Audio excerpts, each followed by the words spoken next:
இல்ல இன்னொரு விஷயம், பாஜகவை பேசாம இருப்பது, பாஜகவுக்கு இது விதத்துல மறைமுகமா ஏதாவது ஒரு அனுகூலம் இருக்கா?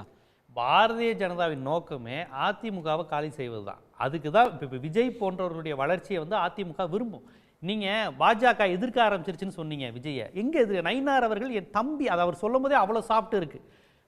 ஜெயக்குமார் போன்றவர்கள் சொல்லும் போது தான் ஒரு துடிப்பு கோபம் வருது. கட்சியை காலி செய்கிறாப்புல அப்படிங்கிற அந்த கோபம் ஜெயக்குமார் போன்றவர்களுக்கு, செல்லூர் ராஜு போன்றவர்களுக்கு வரும். ஏன்னா அவங்க ரெட்டலையை உரிமை கோரறதுக்கு கோவம் வருது. எம்ஜிஆர் படத்தை போட்டாலே அவங்களுக்கு கோவம் வருங்க. ஏன்னா இப்போ எம்ஜிஆருக்கும் விஜய்க்கு என்னங்க சம்பந்தம்? எம்ஜிஆருக்கும் ஜெயலலிதா அம்மையாருக்கும் என்ன சம்பந்தம்?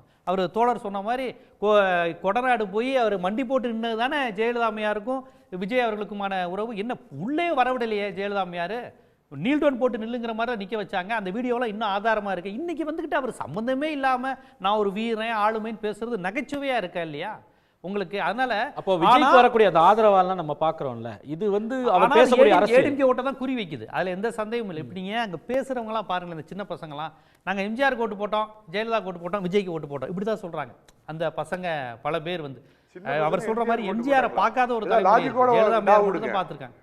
இல்ல சின்ன பசங்க வந்து எம்ஜிஆருக்கு பார்த்து ஓட்டு போட்டாங்களா? கொஞ்சம் லாஜிக்கோட. அவங்க குடும்பம் சார், அவங்க குடும்பம் சார், அம்மா அப்பா இருப்பாங்கல்ல, அந்த பசங்க 90ல பிறந்திருப்பாங்க, அவங்க அம்மா அப்பா எம்ஜிஆர் பார்த்திருப்பாங்க. அதனால அதிமுக ஓட்டை குறிவைத்து தான் வருது. ஆனா அப்படி இருந்தும் அதிமுகவெல்லாம் விஜயால அழிக்க முடியாது.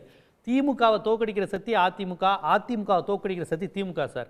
இந்த ரெண்டையும் இன்னொரு சக்தி வந்து தோக்கடிச்சதா வரலாறே கிடையாது. இன்றைய நிலையில பலவீனம் எல்லாம் ஆகல அப்படின்றீங்க விஜயனுடைய அந்த பேச்சு, அவருடைய இந்த அரசியல் முன்னெடுப்பு பலவீனமா இருக்குங்கிறது உண்மைதான். ஆனா விஜய் அந்த இடத்தை பிடிக்க முடியாது. இப்ப பலவீனப்படுத்துறாரா இப்போ? ஆமா, அவர் பலவீனப்படுத்திக்கிட்டு தான் இருக்கார் சார். தேமுதிக வந்தப்பயே அதிமுக கொஞ்சம் பலவீனமா சார் ஆச்சு, அதெல்லாம் உண்மைதான். சீமானுடைய ஓட்டுமே அதிமுக தான் நிறைய எடுக்கிறாங்க. அந்த வகையில விஜயும் அந்த மாதிரியான ஓட் பேங்கை வந்து பிடிப்பாருங்கிறது தான்